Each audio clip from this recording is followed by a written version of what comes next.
When you're dealing with an older person, you have to make sure that you take time to get to know them. You help them to feel comfortable with you. So you're patient from the beginning. You don't go in, you know, we need to do this examination, so you need to take your clothes off and put on this gown. You have to establish a relationship with them first. We have an All About Me board where we ask them questions. What do you like to be called? When do you prefer to have your bath?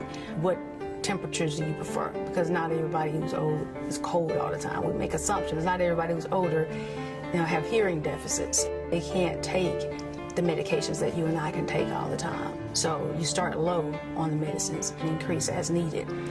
The older adult has special needs, just like, you know, if you're dealing with pediatrics, they have special needs.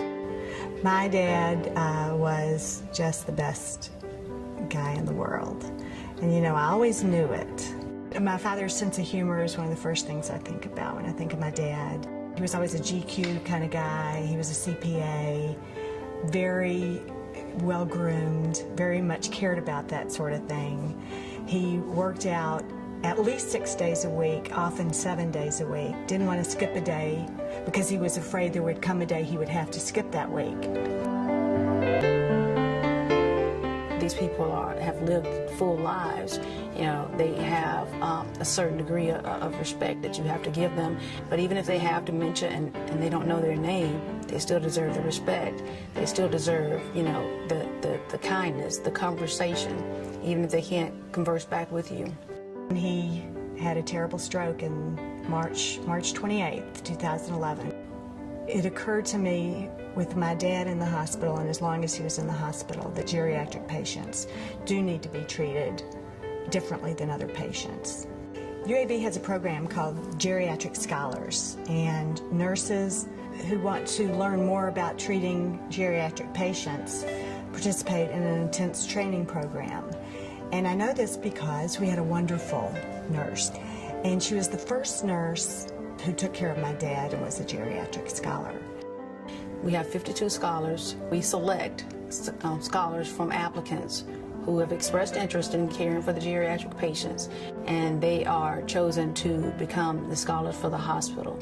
And their role is to make sure that they become, first of all, educated in taking care of the geriatric patients, and later to become consultants for whoever needs help, first on their units and throughout the hospital. During moments of delirium, she could see that he was agitated and his hands were moving, and you know, he was looking at the ceiling and talking. She would give him something to do with his hands to keep him, I think, to keep him grounded, and maybe pull him back into himself. And she just was wonderful. The care she gave him was above and beyond, and I completely attribute it to the Geriatric Scholar Program. So now the baby boomers are turning, within the next 5 years, they'll be 65 and older, and we have to be prepared to take care of them. The bottom line is people are living longer, and people are living longer well. We have to be prepared to take care of the unique needs that they have. These people have done great things, and they deserve our respect. It's amazing.